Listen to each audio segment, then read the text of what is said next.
কিছুমান মানুহৰ পৰা সম্পৰ্ক একেবাৰে খুব সীমিত ভাৱত ৰাখক, কাৰণ সম্পৰ্ক আপুনি এনেকুৱা কিছুমান ভুল মানুহৰ লগত কৰিব কেতিয়াবা গমেই নাপাব।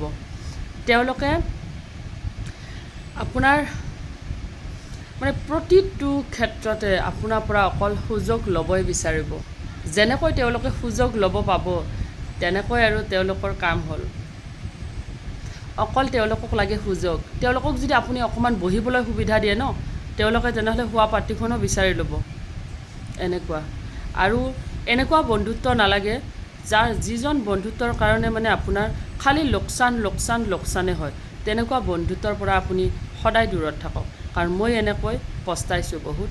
কিছুমান এনেকুৱা মানুহৰ পালাত পৰিছোঁ যিয়ে অকল মোৰ লগত এনেকৈ দস্তি কৰে, অকল নিজৰ কিছুমান এনেকুৱা মতলব থাকে।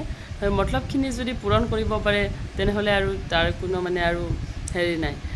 যেতিয়ালৈকে মতলবটো পূৰণ হ'ব তেতিয়ালৈকে ইজ্জত কৰিব, আৰু যেতিয়া মতলবটো পূৰণ নহ'ব তেতিয়াহ'লে আৰু দস্তি। মোৰতো দস্তি এনেকুৱা, মোৰ দস্তি 50% দস্তি মোৰ এনেকুৱা আছে। তেওঁলোকে অকল কি কওঁ, তেওঁলোকে এনেকুৱা তেওঁলোকৰ লাভ হ'ব লাগে, খালি তেওঁলোকৰ লাভ হ'ব লাগে। তেওঁলোকৰ যদি লাভ নহয় তেনেহ'লে মোৰ কোনো মূল্য নাই, আৰু তেওঁলোকৰ যদি লাভ হয় তেনেহ'লে মোৰ মূল্য আছে তেওঁলোকৰ ওচৰত।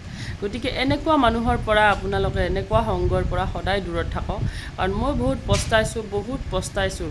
কিছুমান এনেকুৱা মানুহক ইজ্জত দিব নালাগে। আচলতে এনেকুৱা মানুহে ইজ্জতৰ যোগ্যই নহয়। গতিকে আপোনালোকেও এনেকুৱা মানুহৰ পৰা একদমেই দূৰত থাকক। বন্ধুত্ব ইমানেই ৰাখক যিমান হ'লে চলি যায়। আপোনাৰ লাভো হ'ব নালাগে আৰু আপোনাৰ লোকচানো হ'ব নালাগে। জাষ্ট মানুহৰ লগত আচলতে আমাৰ এইখন সমাজত মানুহৰ লগত হাই হেল্ল'ই যথেষ্ট, ইয়াতকৈ বেছি আৰু একো হ'ব নালাগে। কাৰণ মই কিছুমান এনেকুৱা মানুহৰ পৰা লোকচান পাইছোঁ। লোকচান অকল লোকচান। মোৰ লাভ একো হোৱা নাই।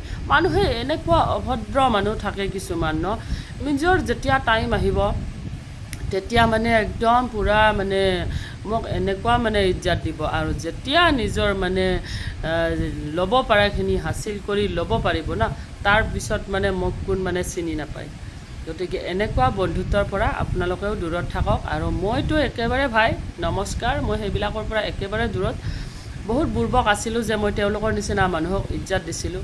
একদম এতিয়া বুজি পাইছোঁ যে সেইবিলাক মানুহ নহয়। আচলতে সেইবিলাক মানুহ মতলবী মানুহ হয়।